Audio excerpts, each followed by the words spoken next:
আসসালামু আলাইকুম সবাইকে। প্রথমেই শুভেচ্ছা doctor Fahim break the ICU barrier চ্যানেলের পক্ষ থেকে। আজকে আমরা একদম সরাসরি চলে এসেছি একটা লাইফ সাপোর্টের পেশেন্টের কাছে। আমরা দেখব যে একটা লাইফ সাপোর্টের পেশেন্ট কিভাবে থাকে, কোন মেশিনের মাধ্যমে তার ফুসফুসে অক্সিজেনটা নিয়ন্ত্রণ হয়, এবং আমরা আইসিইউ ডাক্তাররা কিভাবে এই লাইফ সাপোর্ট মেশিনটাকে নিয়ন্ত্রণ করি।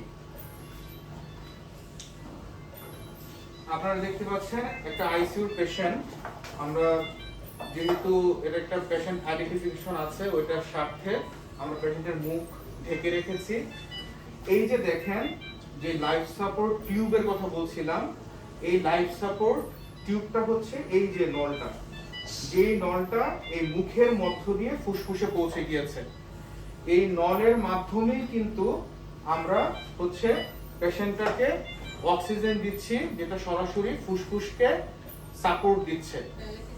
আর লাইফ সাপোর্টের যে মেইন মেশিন বা ভেন্টিলেটর মেশিন আমরা বলি, সেই মেশিন হচ্ছে এই ভেন্টিলেটর মেশিন।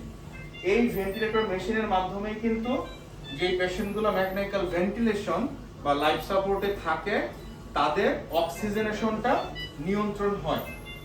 এই যে দেখুন এই মেশিনটা, এখানে আপনারা যে কার্ডগুলো দেখতে পাচ্ছেন, এই কার্ডগুলো হচ্ছে রোগী যতগুলো শ্বাস নিচ্ছে এবং রোগী যতগুলো শ্বাস ছাড়ছে সেগুলোর একটা গ্রাফ।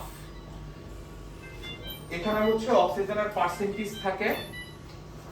আর এটা হচ্ছে সার্কিট, মেইন সার্কিট, যে সার্কিটের মাধ্যমে এই মেশিনটা থেকে অক্সিজেন, এই যে সেন্ট্রাল লাইন আছে, এই সেন্ট্রাল লাইন থেকে অক্সিজেনটা এই মেশিন রিসিভ করছে, এবং এই মেশিনটা এই সার্কিটের মাধ্যমে, এই নলের মাধ্যমে ফুসফুসে পৌঁছে দিচ্ছে রোগীর জন্য পর্যাপ্ত অক্সিজেন। এই যে আমরা যে এক্স-রে আছে, এই এক্স-রে এই যে দেখেন, এই যে কালো যে অংশটা, এটাই কিন্তু এই যে লাইফ সাপোর্ট টিউব এই পর্যন্ত দেখা যাচ্ছে। যারা সাধারণ মানুষজন তারা হয়তো এক্স-রেটা নাও বুঝতে পারেন। আমি খুব সহজ ভাবে বলি যে এই দেখেন, এই লাইফ সাপোর্ট টিউবটা এই ট্রাকিয়ার মধ্য দিয়ে গিয়ে একদম ফুসফুসের কাছাকাছি পর্যন্ত কিন্তু আছে, অর্থাৎ দুইটা ফুসফুসকে সে কিন্তু সাপোর্ট দিচ্ছে। আর মোর ওভার, আমরা বর্তমানে যে পেশেন্টটাকে নিয়ে ভিডিও করছি, এই পেশেন্টটা খুবই ক্রিটিক্যাল একটা পেশেন্ট। লাইফ সাপোর্ট চলা অবস্থায় একটা পেশেন্টকে যে ডায়ালাইসিস দেওয়া যায়, এই ভিডিওর মাধ্যমে কিন্তু আপনারা সরাসরি প্রমাণ পাচ্ছেন। এই যে এটা হচ্ছে dialysis machine, this is haemodialysis machine. এই ডায়ালাইসিস মেশিনের মাধ্যমে কিন্তু পেশেন্ট লাইফ সাপোর্টে 100% অক্সিজেন থাকা অবস্থায়ও ডায়ালাইসিস পাচ্ছে। অর্থাৎ লাইফ সাপোর্টের কোনো পেশেন্টকে ডায়ালাইসিস দেয়া যাবে না, এটা কিন্তু খুবই ভুল একটা ধারণা। রোগীর জীবন রক্ষার্থে লাইফ সাপোর্টে থাকা পেশেন্ট বা ভেন্টিলেটর মেশিনে থাকা পেশেন্টকে যে কোনো মুহূর্তেই ডায়ালাইসিস দেয়া যায় বিশেষজ্ঞের মতামত অনুযায়ী।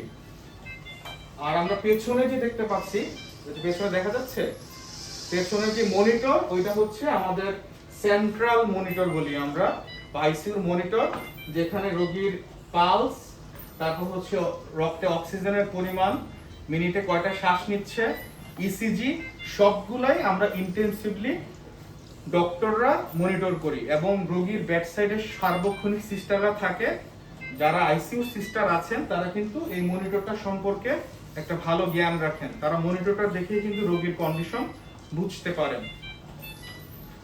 তো আজকে মোটামুটি লাইফ সাপোর্টের একটা লাইভ ভিউ আপনাদেরকে দেখানোর চেষ্টা করলাম।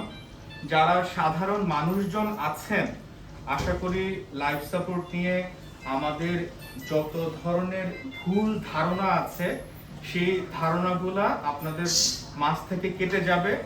এবং যারা আমার ভিডিওগুলো দেখেন, তাদের দায়িত্ব হচ্ছে, আপনারা যদি বুঝে থাকেন এবং আপনারা যদি মেনে থাকেন যে আসলেই লাইফ সাপোর্ট কোনো ভয়ানক জিনিস না, লাইফ সাপোর্ট থেকে একটা রোগীর জীবন বাঁচতে পারে, সেই মেসেজটা আপনি আপনার আত্মীয় স্বজন, আপনার পরিচিত মানুষগুলোর মাঝে ছড়িয়ে দিন, তাহলে কিন্তু আমার ভিডিও করা সার্থক হবে।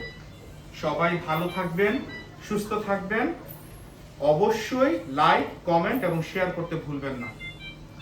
নেক্সট ভিডিওর জন্য অপেক্ষা করুন। আসসালামু আলাইকুম।